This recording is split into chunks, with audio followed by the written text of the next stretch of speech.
I feel the entire reason the entire cosmos exists is so that emotion can interact with itself. Music is the strongest catalyst for emotion. It's about love, hate, and everything in between. If you think about life, without emotion, without music, it has really no meaning. Emotion is at the core of why humans have purpose, why humans have passion. The bowed strings have the strongest influence on emotion and creativity. My name is Anton Krutz. I make violins, violas, cellos, and basses in Merriam, Kansas.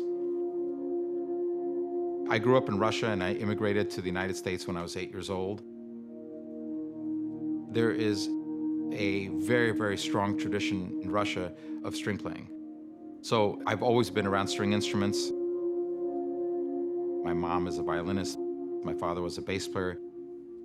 I was always surrounded by it. It came naturally for me, while to others, it seems like a very, very foreign thing to do. To me, it was so natural because it was part of my history that made it very, very comfortable for me.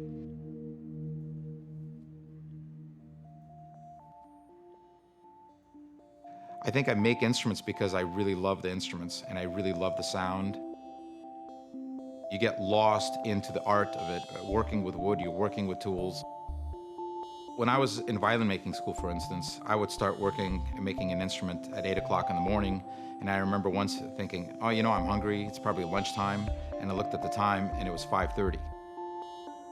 You're completely immersed within the concept of what you're doing to shape that wood. The knowledge that it takes to make those instruments is internal knowledge that's been passed on for 4 centuries. And so it really is a craft that hasn't, in many ways, not changed for 4 centuries. Every aspect of the piece of wood, every aspect of the composition of the varnish have to be precise in order to be great. The violin blades, once they're being finished up, tenths of millimeters actually make a difference to the sound of the instrument.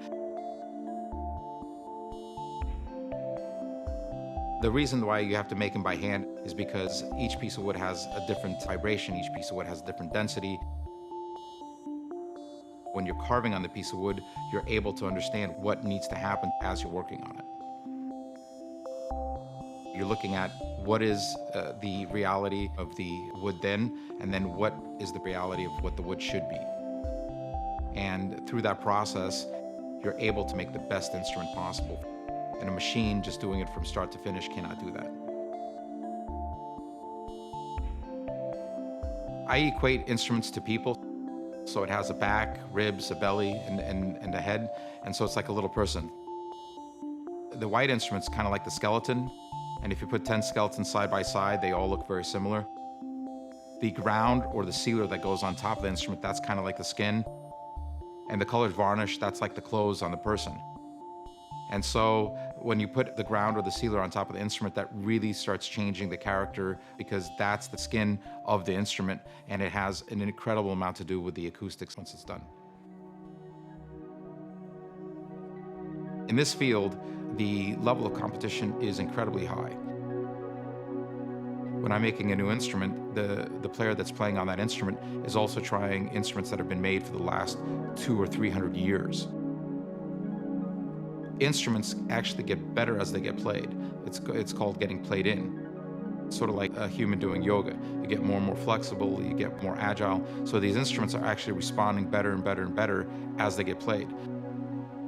So when I'm making an instrument, not only does it have to have a great sound, but it also has to compete in that sound and be better than something that's been improving for 200 or 300 years.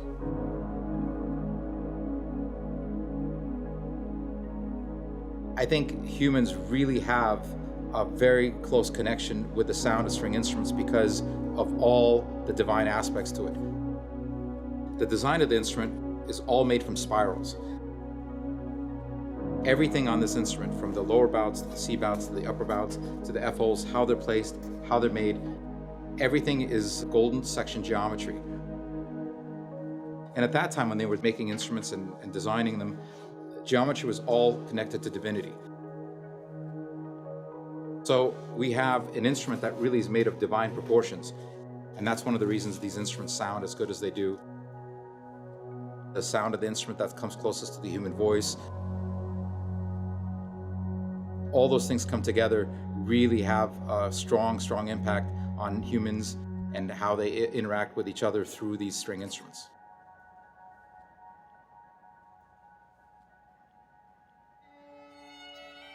Classical music transcends generations, it transcends countries, it transcends nationalism. It really is an international language. When I'm making instruments and they're played by players all over the world, really it's a transcendent emotion.